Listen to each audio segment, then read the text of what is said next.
60 seconds of nothing for your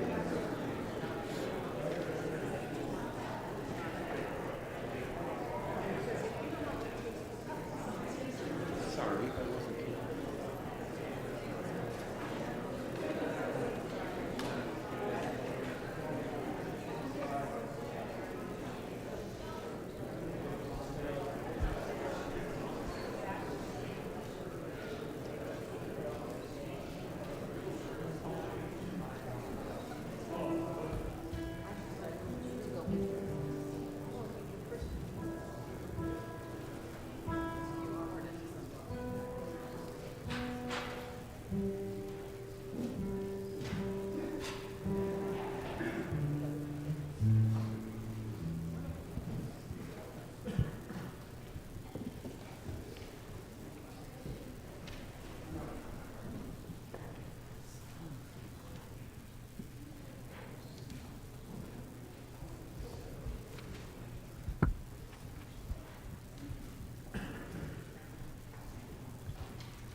Circle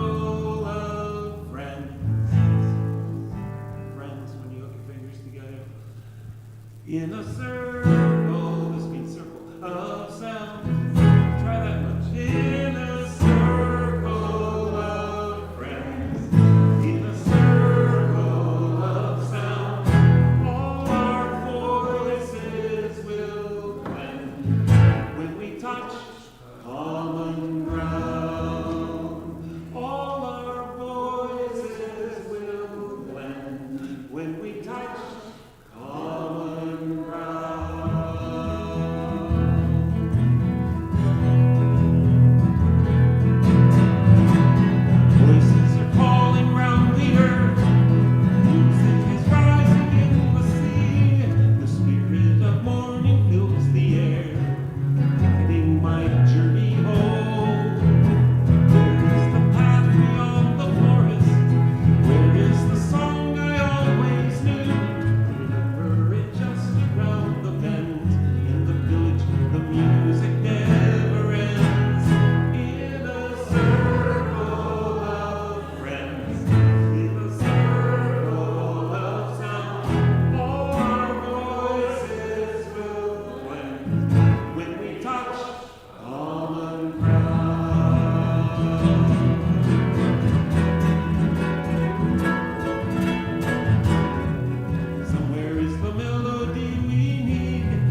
to each other after someone asks us to sing around together.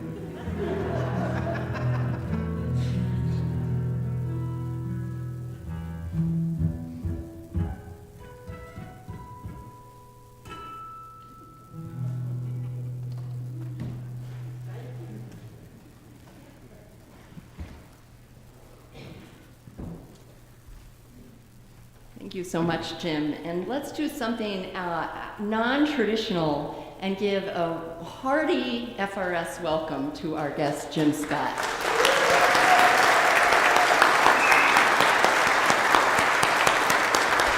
There is no need to wait until the end to know that you are welcome, and we are grateful that you are with us this morning. He collects UU churches, but he hasn't collected FRS UU yet. What I believe you shared with me is that it was when you were here Thursday with the choir, it was the first time you were in the building, but had looked at the building for 50 years. Maybe longer. 70 years. I wonder who else is out there looking at the building just waiting to come in. Sorry, I have to always be your minister. Welcome to everyone who is here, both in person and online. FRS is a spiritual community committed to love, peace, and justice. Our mission and our invitation to all of us is to come as you are, journey together in love, act with courage, transform our world. If you are online this morning and you'd like to access the order of service, please click on the link just below the live stream. We also have large print orders of service and large print hymnals, if that's helpful to anyone here in person. As I said, we are delighted to welcome Jim Scott to our sanctuary this morning. Jim's songs are in our UU hymn books, including Gather the Spirit, and he's toured the country for nearly 4 decades, playing at over 700 UU churches, so call it 701. As co-chair of the UU Ministry for the Earth, Jim helped to create the Green Sanctuary program and received a grant from the Fund for Unitarian Universalism to assemble the Earth and Spirit songbook, which will actually be for sale along with some of his other works after the service. A great contribution these are to our worship and RE resources. Formerly a member of the Paul Winter Consort and co-composer of their Missa Gea Earth Mass, Jim has gone on to record a number of CDs of his original music and publish a growing line of choral works. As I said, his CDs and books will be available in the vestibule after the service. Stephen Wolf will be able to sell them to you, and then he'll join when he's finished with the closing music. I'm sure you're going to want to take some of his music home with you after today. Please take a moment, as we do each week, to look through the order of service at all of the exciting and important activities happening at the church this week. I hope you saw the news from me in an email and a video that we're going to be hiring an assistant minister of congregational life. I see some of your heads nodding. Please feel free to ask questions of me or anyone else, and we'll integrate that into other opportunities for conversation about what that means for us and the really good news that it is. The community outreach group of FRS is holding their food drive this month to benefit the Newberry Food Pantry. Donations, as you can see, can be left on that shelf behind, to my right at the back of the church. Donations are low this year, while the number of guests continue to increase. Lastly, everyone is invited to join us for a congregational discussion immediately after the service downstairs from 12 to 1 in the lower meeting house. The discussion is entitled "The Roof Over Our Heads." The roof needs repairing, but you're safe today, but we need to fix the roof. We need to make sure that we uphold the beautiful sanctuary that this is.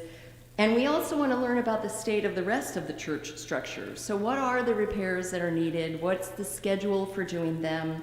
How is the city hopefully supporting us? What's the financing of the project? And there'll also be some updates on the 8th principle and a brief discussion about a proposal to change the word of humankind to creation in the affirmation of faith. All of these things will be voted upon at the annual meeting. Today is an opportunity to learn more, share, ask questions. There will be coffee and snacks as well. It's hosted by the parish board members and the facilities team and the 8th principal team. It will be in person and online. There is a Zoom link in your order of service if you're joining online. Thank you. It is good to be together.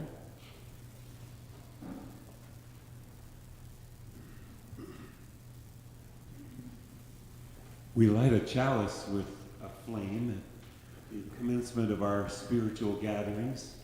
Sometimes I've seen even at business meetings we do that, and at camps and conference centers and wherever you find Unitarian Universalists, you're likely to find a chalice or several. I know people who travel with chalices. I haven't quite ascended to that myself, but it is a symbol of our free faith, we say, our free search for faith, our free lack of faith, as some have put it, and it is symbolic of a great many things. On another Sunday, I can promise you it'll have an entirely different connotation. For me today, it means the earth is a vessel, sailing on with a fire in its heart. The inside of the earth, someone told me, I believe it was on NPR, is virtually as hot as the sun. Now, if it's that hot on the inside, where are the flames on the outside? We must be them. We are that energy force of earth, burning, oxidizing, green and blue and white when you see us from out in space, down here on the ground, fashioning from the earth a whole spectrum of color, providing this mysterious and mystical balance of peace and health and justice that we might call spirit. And I like this word spirit, as you'll see. I believe we say at this point, I'm new here, consult. I heard about it.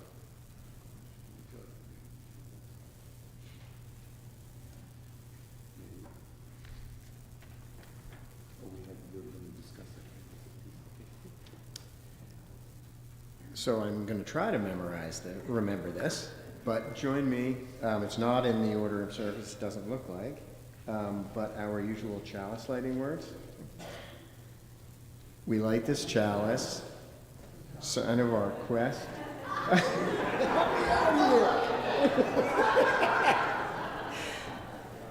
My understanding was I wasn't going to have to do this.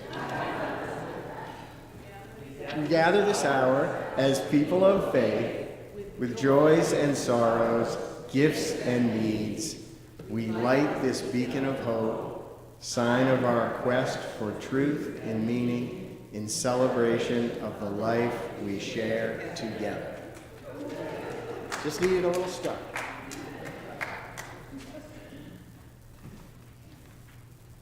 Each week, we also light 2 candles of peace, representing just 2 places on earth that need peace.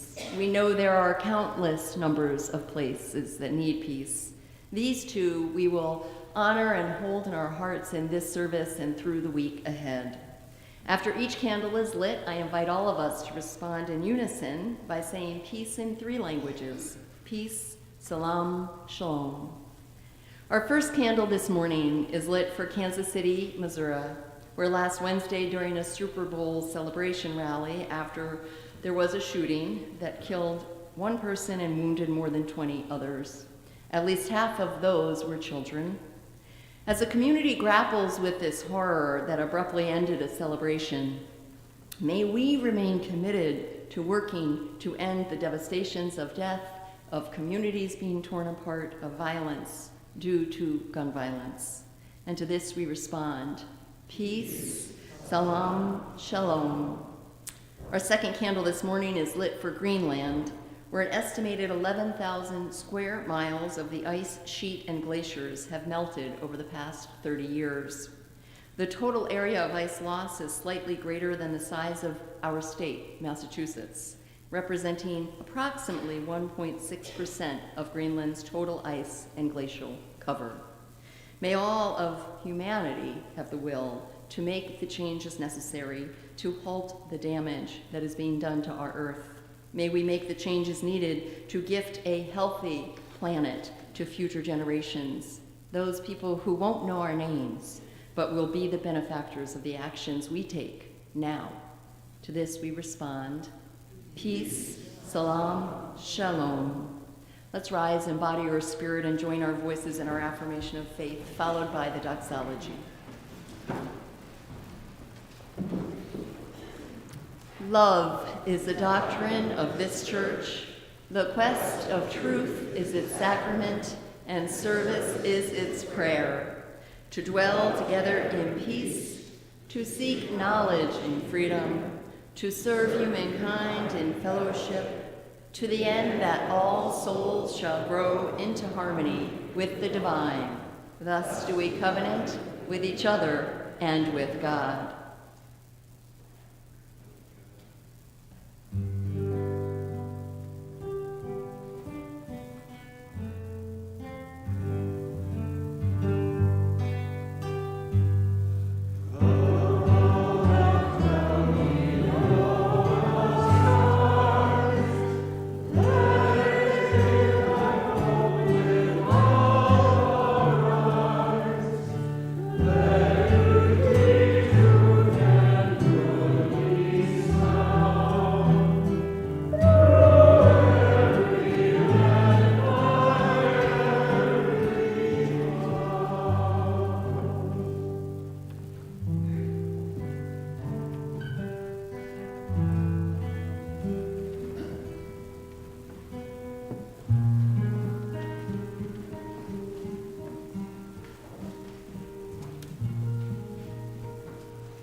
I'm always delighted to get to sing one of my songs that made it into this great, great hymn book of ours.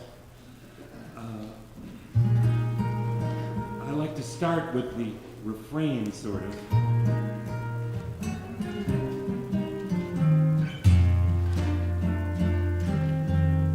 And sing you that for an introduction, if I might. So that'll just be me and the people who weren't paying attention.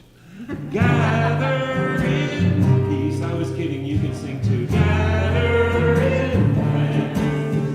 Gather in sympathy now and then. Gather in hope, compassion and strength. Gather to celebrate once again.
gathered again in that dangerous bastion, the church that threatens family values, the church that wants to undermine the authority of the Father, the church that has half forgotten the Creator and its pagan worshiping of the creation, the church that those right-wing radio ministries have warned us about, this church of bleeding heart liberalism, some thinly veiled front for leftist politics, of homosexual propaganda.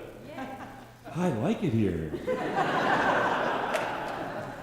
The church that assures you won't be going to hell no matter what you do in this life. And the church that often leaves the first few pews open for the diversity we're sure is going to show up. We're open to it. The church of practicing witches, whose very assertion they don't believe in any devil, confirms they must be accomplishing some of his work. And the church that sings carefully, not sure if there are any words we can totally subscribe to and not be questioning ourselves tomorrow or in the next worship committee meeting. A church that is not sure if there is in fact anything that we can celebrate with that passion and abandon those other churches hold for Jesus the Savior, Son of God the Father. Although something lurks in us, we might be missing out on some of their fun. It is that search for ecstasy, enlightenment, and other things, including free coffee, which is often the only thing whose origins we don't question that brings us together. This is my church, and I'm a zealot. This is a church that says to everyone, you're not only welcome, but we need you and your creative input in our continuing dynamic and evolving culture. Diversity is a strength, a survival mechanism we believe in. We face the challenge of weighing new and ancient wisdom in our search for guidance in this life, as well as the continuing creation of our own mythology. It's not an easy job. And we come together in meetings like this to offer each other ourselves for sustenance. And as a great Universalist minister, I started at the Universalist Church of Norwell, Massachusetts, by the way. My parents started me there, you know. I recall, what he used to say, a little joke. He used to say, well, that's about all I had to say. Well, I'm not going to stop now. Yeah, now something's going to happen. And he would maybe paraphrase something or make a joke and go off script. I just want to say, I said in there, you won't be going to hell no matter what you do in this life. And as I look out in a congregation, there are some people, wow, respond like that. It's a basic principle of universalism, this idea that there is not a hell. I remember at 5 or 6 years old, I'm not sure, leaving that tall, narrow church with a spire, and my dad, with a deep voice, taller than I am, I had him for math in high school, said, you know, I guess it had come up in a hymn or something, the fires of hell or something, and that was mentioned in our old hymn book, or her book, or however we do it now, their book. He said, you know, we Universalists don't believe in that a loving God would sentence us to an eternity of that damnation of hellfire. That was a liberating thing to find out when I was a kid.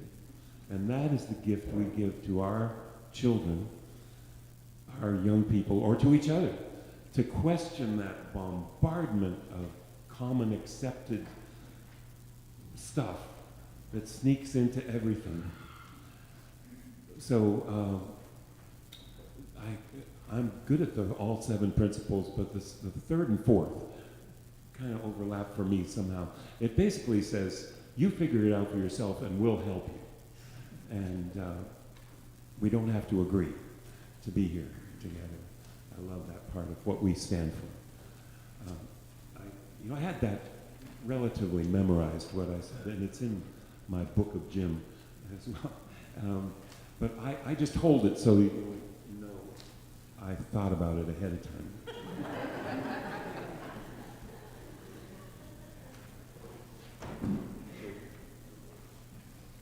Even when I don't see a lot of people under 21 in front of me, I like to put a kid song, a song for all ages in a program. Because kid songs are sneaky. You can sing about all kinds of values in a kid song and not scare anybody. You can sing about sharing and no one's likely to call you a communist and like that. So I know there's some kids, I see some kids out here, but I wonder, since there's not very many of us, I know kids usually come up front. Maybe it'd be fine if you stay where you are with your big people today, because kids learn faster, and maybe we can get some big people to sing this song too. Anybody in second grade? Is it second grade out there? Wow, yay, they're pretty smart in second grade. I found out. I wrote this song with a bunch of second graders who told me all about the rainforest. They knew all about it. And we made a song with a big piece of paper and a magic marker.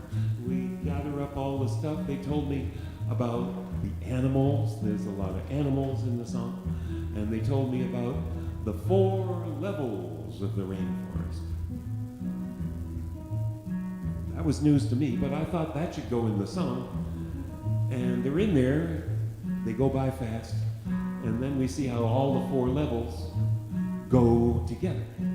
On the ground level, turtles and leopards and snakes live in the shelter the understory makes. The ground is so soft and the air is so clear, with 300 inches of rain every year. Oh, let the rain feed the thirsty ground. Sing me the song of life you sing, such a beautiful sound. Does that sound like a participatory chorus to you? With 4 notes, oh, let the rain, you can sing it.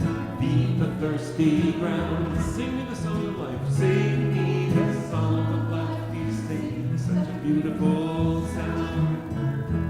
And down in the ground, the worms and the ants nurture the roots of the flowering plants. And up in the canopy, life is a breeze. Orangutans swing from the limbs of the trees. Oh, let the rain feed the thirsty ground. Sing me the song of life. Sing me the song of life you sing, such a beautiful sound. Now while some of us sing that part, we need some others of us to sing another part that goes, rain come down, rain come down. That's it. Rain come down. If you got a higher voice, rain come down. Oh, let the rain come down, feed the thirsty ground. Sing me the song of life you sing, such a beautiful sound. And the 3rd verse is high up above, where the toucans fly. They're birds. Emergent treetops reach into the sky. There's more kinds of plants than anyone knows. Look out! There's a sloth hanging by her 3 toes. Oh, let the rain feed the thirsty ground. Sing me the song, sing such a beautiful sound. And about this point, I'd like to put in the pop quiz. What were those rainforests? Well, this is the way I remember it. There's the ground, that's a good level, ground level. I would maybe made the underground a level if it were up to me. but it wasn't. So there's the ground level, and then there's the understory, all little stuff that likes to grow in the shade of the canopy. And then the tallest, biggest old trees sometimes stick up way above the canopy, called the emergent level. That's the 4 levels. And my musical memory device, there's the understory, understory. If you got a low voice, be the understory, understory. And the ground level, you can be the ground level. The understory for the ground level. The ground canopy, ground level canopy.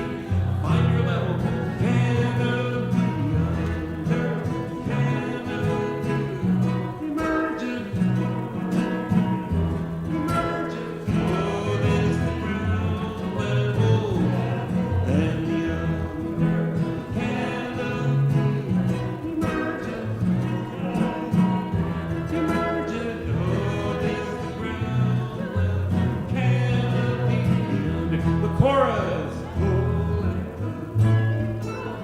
Beneath the thirsty ground, sing me the song. Such a beautiful sound. Oh, rain come down, rain come down, rain. Well, what that shows me is there's all this stuff going on. Up in the air and down in the ground and down in the water and all around us, there are all these things working together that keep us going. One word for that might be harmony, because I like that because I'm a musician. But another word for it just might be peace. And I hope kids will look for a little of that peace in your life, big people too. So kids are going to go do something more interesting now, and we will sing you out with that one more chorus of that song if we like. Thank you for being here with us. You can follow your leaders out here. Rain come down, rain come down. Oh, let the rain beat the thirsty ground. Sing me the song. Such a beautiful sound. Oh, let the rain come down, rain come down, rain come down, rain come down.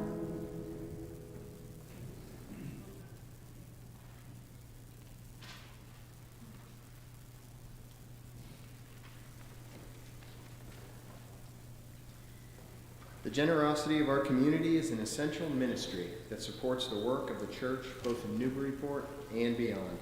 Each week, 50% of the Sunday offering not designated as a pledge goes to a local community partner engaged in important efforts to transform our region.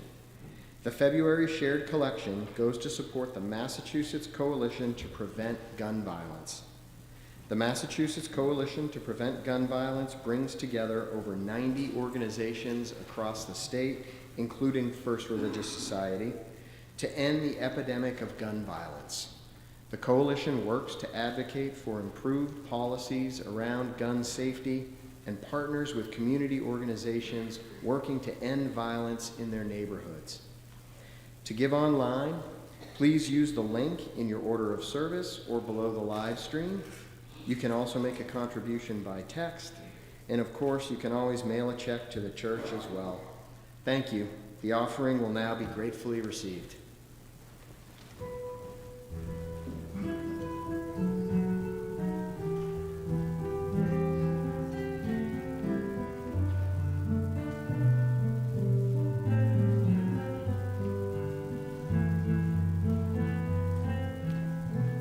Peace is a rolling sea,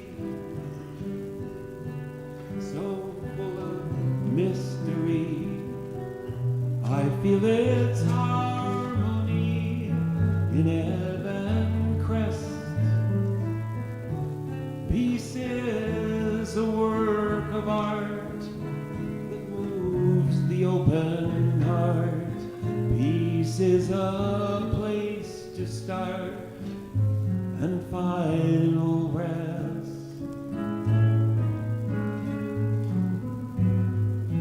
Harmony of harmony, I hear you sing to me. Let it wash over me, let it begin. Harmony of harmony, unfolding melody. I am your instrument. Let peace begin with me. Peace is a beacon bright that brings us inner sight, a radiating light, conquering fear. Peace is the wild bird's call, the painted leaves in fall. Peace is the health of all. I feel it here.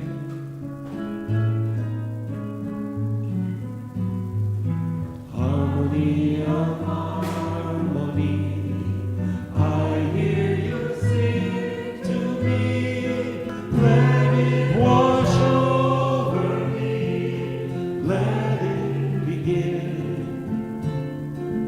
Harmony of harmony, unfolding melody. I am your instrument. Let peace begin with me.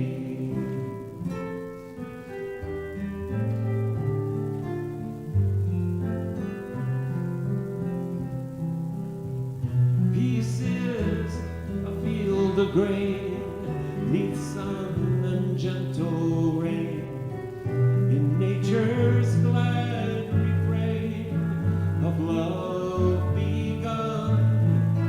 All beings' songs are sung as bells together rung. Peace speaks in every tongue.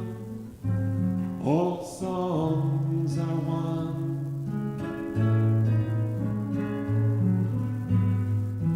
Harmony of harmony, I hear you sing to me. Let it wash over me, let it begin. Harmony of harmony, unfolding melody. I am your instrument. Let peace begin with me. Harmony of harmony, I hear you sing to me. Let it wash over me, let it begin. Harmony of harmony, unfolding melody. I am your instrument. Let peace begin with me.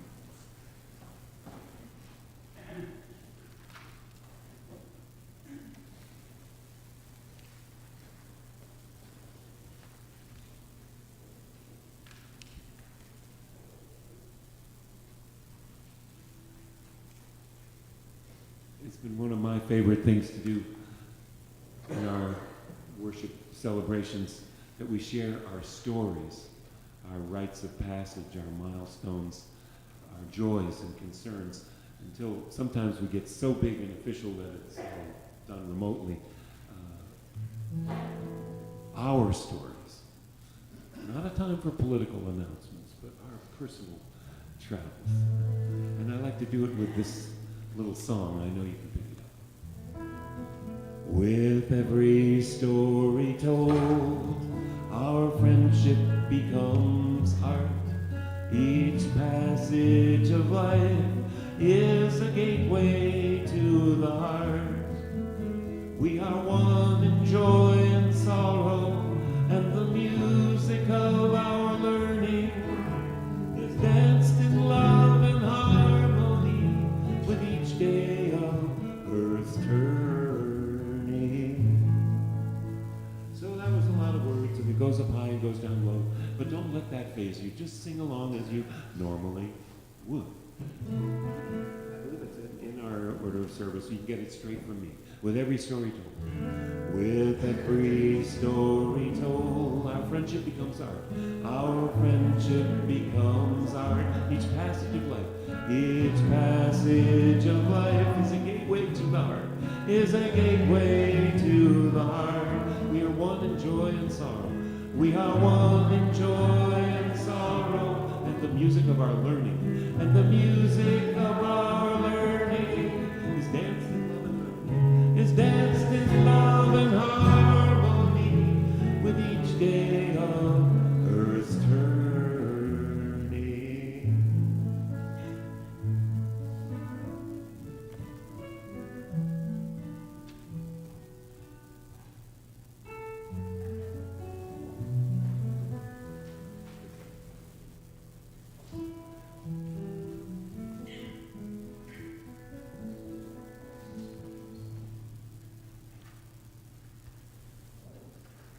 Beautiful words. Every story told, our friendship becomes art. Each passage of life is a gateway to the heart. We are one in joy and sorrow, and the music of our learning is danced in love and harmony with each day of Earth's turning. Spectacular. Bettina Turner, our pastoral care associate, will be lighting candles as I share joys and sorrows, stories of our friendship that have been shared with me today. We light a candle of thanks and encouragement. Steve, Eileen, and Matt Costello ask that this candle of thanks and encouragement is lit for Bella Costello and all of the Penn State students who are participating in Thon this weekend, T-H-O-N. Thon is an annual campus-wide fundraiser benefiting children's cancer research. Thon participants are on their feet, standing and dancing from Friday at 4 p.m. until Sunday at 4 p.m., so right now. Past Thons have raised over $15 million. We are, which is a Penn State thing, if we have any Penn State fellows. We also light additional candles of gratitude, one from Ken Kretsch, who asks that we light this candle of gratitude, and he wrote, and I'll read his exact words. So I was sitting and waiting for my chalice circle to start when someone walks into the room and gives me a bouquet of flowers. I wouldn't say where they were from. So I opened the card and it said, "Happy Valentine's Day, Ken. Love and peace. Your family friends at the FRS UU." I almost cried. As many of you know, Ken says, this has been a rough year for me and my family. I can't thank you all enough for being there and supporting me and for the flowers. Only at FRS. We light another candle of gratitude that I ask we light for all of our parishioners and staff who organize this annual ritual, offering Valentine's Day in remembrance for folks who have lost a life partner, a spouse, or a child, or others we know are particularly struggling. I also light a candle of gratitude in memory for Marge Flynn, whose memorial service here was held here yesterday, and from where those flowers came. Her daughter, was married here in this church some decades ago, and she and her husband had put fall flowers up there. So when they were planning the memorial service for her mom, she said, "Is it possible I could put flowers up there?" And what did we say? Yes, of course. We also light some candles of sorrow and of love. We light a candle of sorrow for Alexia Nalvini, fierce and courageous advocate for transparency, democracy, and peace. Rob Burnham asks that we light a candle both of joy and of sorrow, as his wife Jane is in late stages Alzheimer's and has started hospice care at home. Jane was a RN and worked in many settings, beginning at Anna Jake's Hospital and ending with 5 years at the hospice house in Haverhill. And Rob shares she will now receive the great compassion, care, comfort, and pain management that she provided so many others over the years. Julie Menon asks that we light a candle of care for her cousin Sherry Fry and Sherry's children and their families, and to hold them all in our hearts and prayers. Sherry's husband, Dick Fry, passed away February 15th after a valiant struggle with cancer. Julie writes he was a man of great faith and a wicked sense of humor, and he will definitely be missed. And Alex Maisie lights a candle of gratitude for the expressions of support and comfort from so many from the FRSUU on the passing of her beloved sister, Ginny. Alex shares she meant the world to me. And we light one final candle as we do each Sunday for all of the joys and sorrows that, although unspoken, are held in just as much love and care.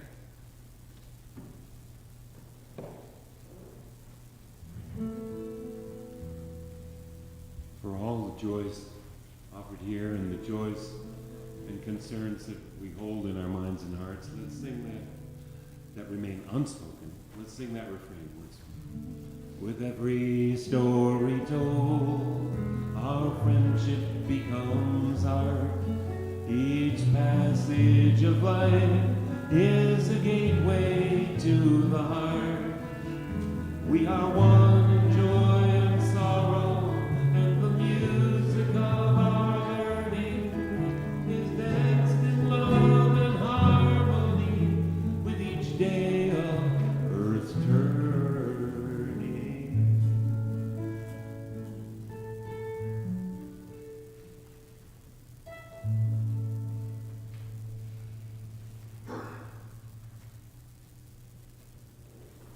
Oh, I just have to share this with you.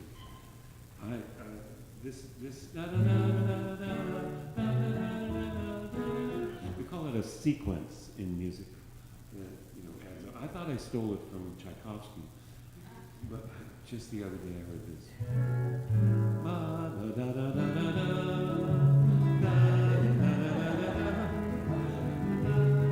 Oh boy, there's nothing. I use the same notes Bach used.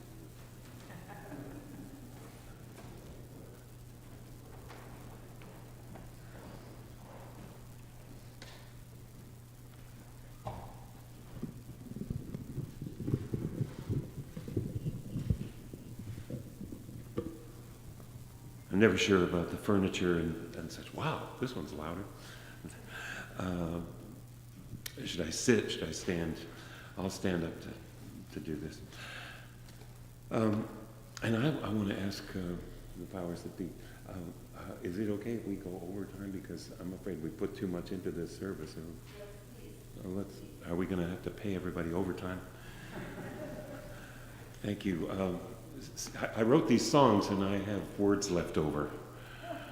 So this is a poem that I wrote as a result. I just have to give you a little background on this. Great friend. She was my manager decades ago. She's very Christian. And I honor that, but I think what she takes in a certain way, I take as poetry or imagery or something. And she said something about God intervening or something, and Jesus, things that, to which I said, is God just for humans or for everything? Oh, everything. Really? Because I saw on Facebook, I just have to share this with you. Someone said, oh, your ancient, faithful dog finally passed away, and I'm so sorry, but I'm sure he's up in heaven happily chasing squirrels. Heaven's not so good for squirrels, I guess. So I said, is it, it's just the people on this, like here on earth, or, or good people or saved people, or is it really everybody? Oh, everybody. All of nature? Oh, yes. The whole solar system, the whole universe? Oh, yes, God, really? So that life that we'll probably never see, but we are pretty sure is out there in other places, she's busy. So this is a bit of a rant. Humor me.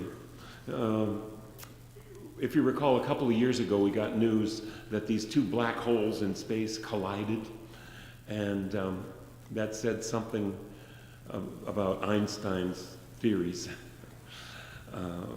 We'll leave that part out. But, well, here's the poem. And pardon me if I use the word God a lot of times in here. I know that can be controversial sometimes in Unitarian Universalist settings. You can take that up in a business meeting. O God of the two black holes that collided 2 billion years ago, but we just felt it now because it was so far away. And God of the 275 million or so stars that will be born on this Earth day and again tomorrow. And God of this little star with 8 or 9 planets depending on who's counting. And God of this little planet, are you the same God?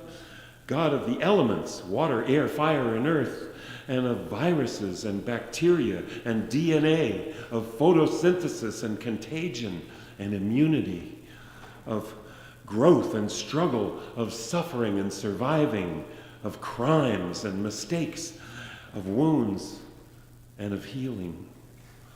God of evolution, diversity, nature, and lately humanity, of ideals and passion, of greed and dominance, of civilization, agriculture, industry, fossil fuels, and plastic. God of science and nonsense, God of truth and lies, God of war and oppression, God of the genocide, the refugees, the dispossessed, the lost, the broken, God of hate and anger, and hiding right behind them, fear, and of amends and compassion, and of cooperation. Now this is important, of cooperation. God of memory, stories, and lessons, of art and expression, of sharing and understanding, of love.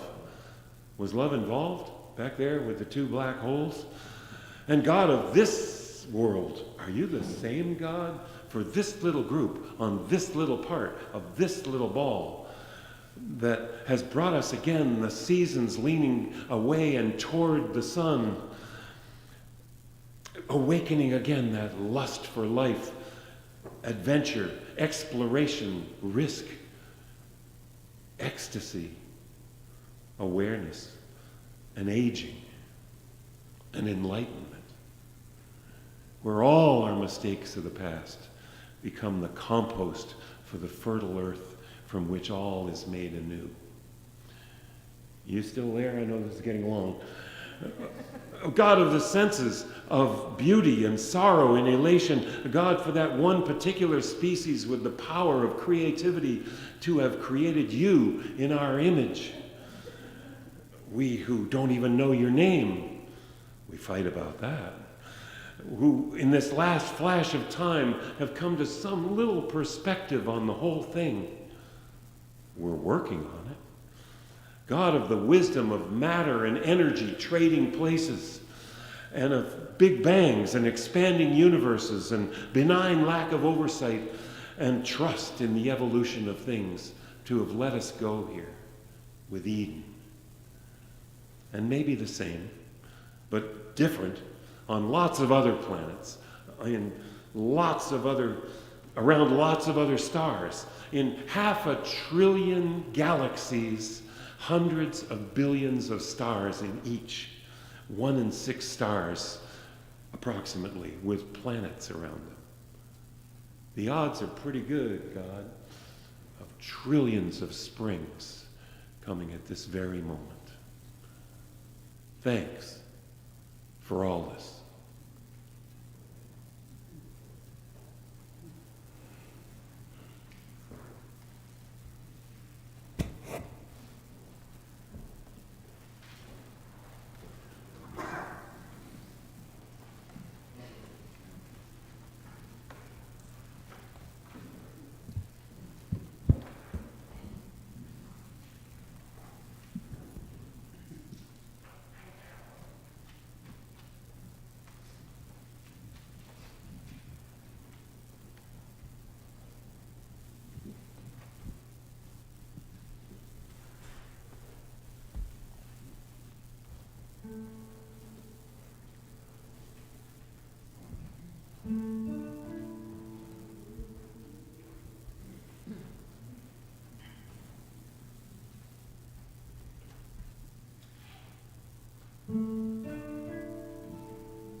Far beyond the grasp of hands, for a light to meet the eye, past the reaches of the mind. There find the key to nature's harmony in an architecture so entwined.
Justin for helping whip it into shape the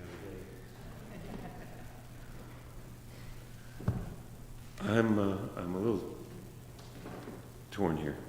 I had all these profound words for you, but I think it's taking, I don't know what happened, it's taking longer than usual. So I'm going to make an executive decision and just tell you a very short version, the executive summary, and tell you a joke. I learned this, I heard this at that Universalist Church of Norwell, Massachusetts. My dad had to explain it to me back then. These three guys, they meet, somewhere at the exercise place or maybe work. And so it could be all different things. Well, one's Catholic, one's Jewish, and one's a Unitarian Universalist. And so they decide for solidarity, for, friendship, they'll go to each other's places of worship. So they go to the Catholic Church and stand up, sit down, and kneel, and they got wine here, and it's all works well. And what are they saying? You'd recognize it. Back when it was in Latin, I guess. And so it's the Episcopal Church. And anyway, that all works fine. Then they go to the temple, and you wear this little beanie, and that's your yarmulke, and you do this and do that. What are they talking about? You'd recognize it. It's Old Testament, and that all works fine too. Then they go to the Unitarian Universalist Church, and it's a big multi-purpose room, and everyone is drinking coffee and having cut up pieces of donuts, and someone brings out a stand like this and puts it there, and the guy with the well-trimmed beard and the Dockers, he's the minister, and he gets up there and he takes his watch, and he welcomes everybody, takes his watch, and he puts it right there. And one of the visitors says, "What does that mean?" The Unitarian says, "Nothing."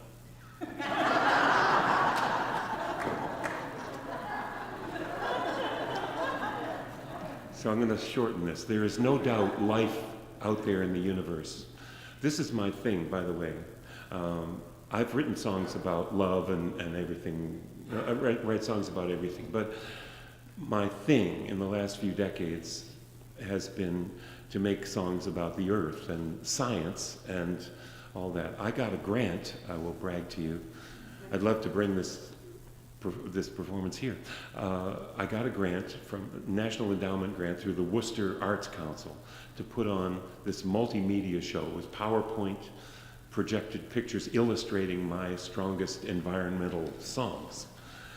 And I'm calling it The Year to Save the Earth. Might take more than 2024, but we got to stop meeting like this. We got to stop meeting like there are other important things. The world is dying in front of us, and we're not changing. Bill McKibben says those rich oligarchs, that control everything really, and have bought the government pretty much.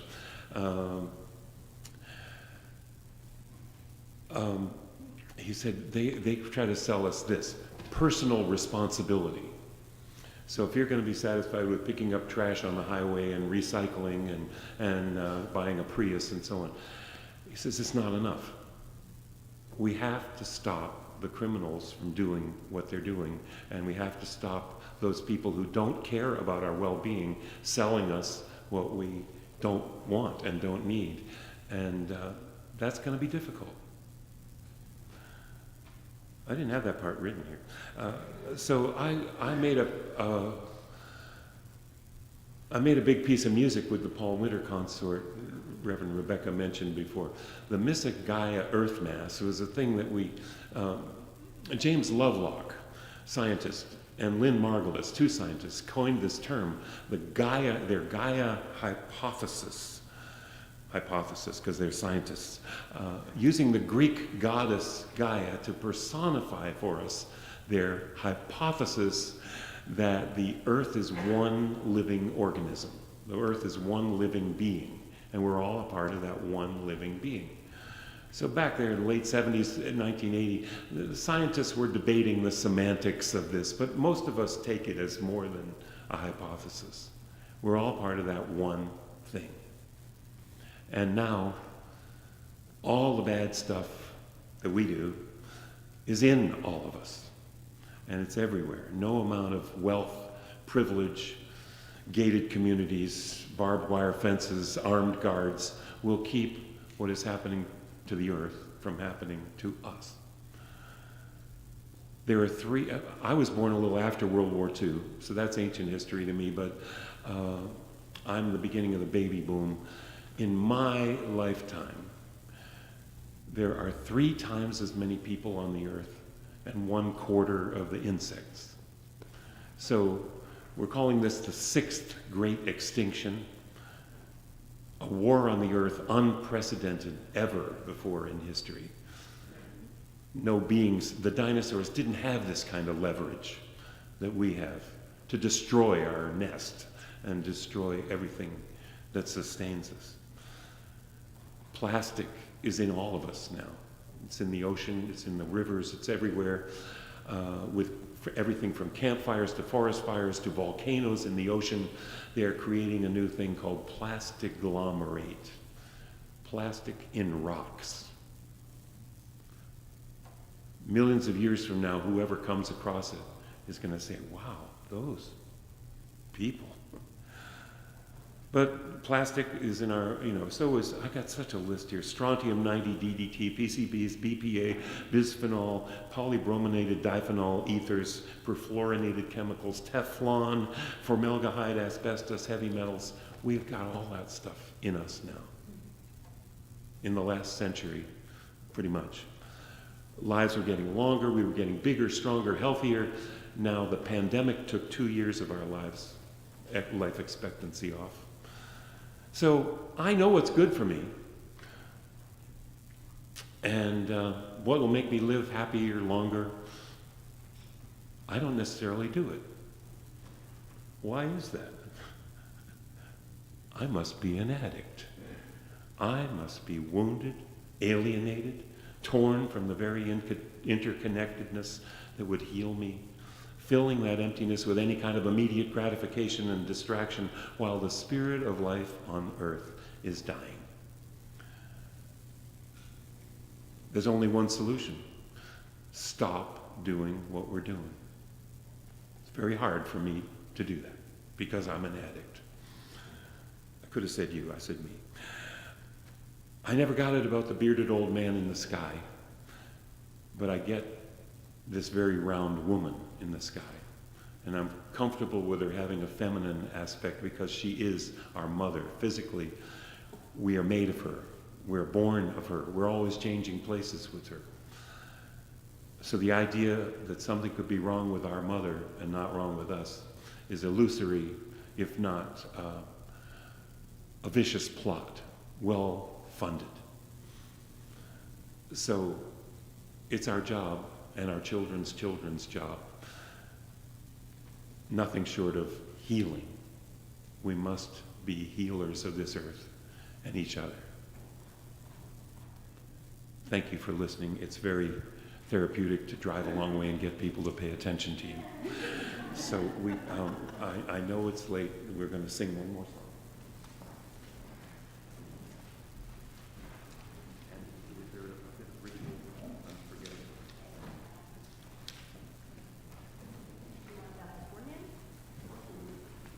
I'm sorry? Why don't we do our ritual before, and then you can... Sorry. No, it's so good. I'm good. Sorry about that. We're going to just shift a tiny bit and move into our ritual of closing. And again, before we thank Jim and then enjoy music to close, I want to invite everyone to come downstairs to learn about the other things that are happening here, to come to our congregational conversation about the roof and the 8th principle and other things. I wanted to let you know that next week I will be back in the pulpit, and I have a very dear friend who is very, very, very sick. And she's asked me for a very long time to answer the question, what is love? So this will be that answer and a dedication to her. So I hope I'll see you then. And Steve, if you'll extinguish our chalice, let's just join our voices in the unison benediction, and then we can join in song. May the love which overcomes all differences, which heals all wounds, which puts to flight all fears, which reconciles all who are separated, be in us and among us now and always. My wish for you, as now we part, is for greater peace to fill your heart with dreams as vast as starry space. So hurt and anger know no place. May truth be shared and wounds be healed, and joy for living be revealed. Through every fate and circumstance, may hope lead weary steps to dance, and may your life be as a song, resounding with the dawn, to sing awake the light, then softly serenade the stars, ever dancing in the night. I'll just stick to that refrain. Let's try it again. And may your life be as a song, resounding with the dawn, to sing awake the light, then softly serenade the stars, ever dancing circles in the night. It's number 1052 in the Teal Book.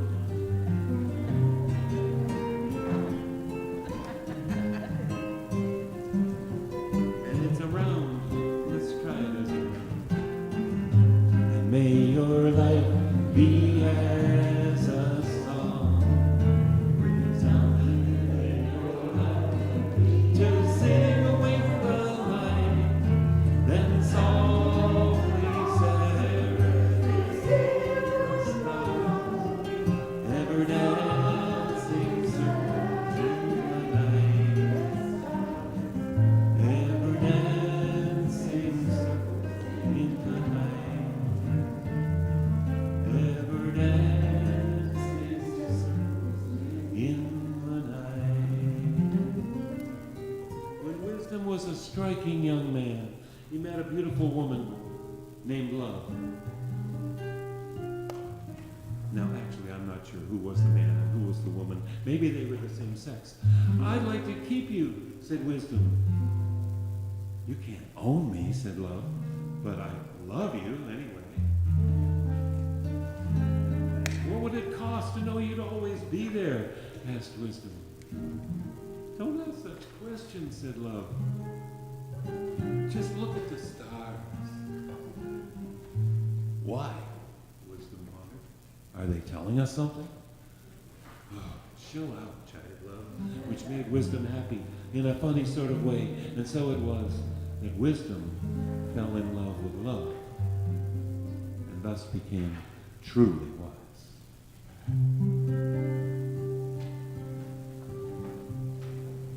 Let's go in peace.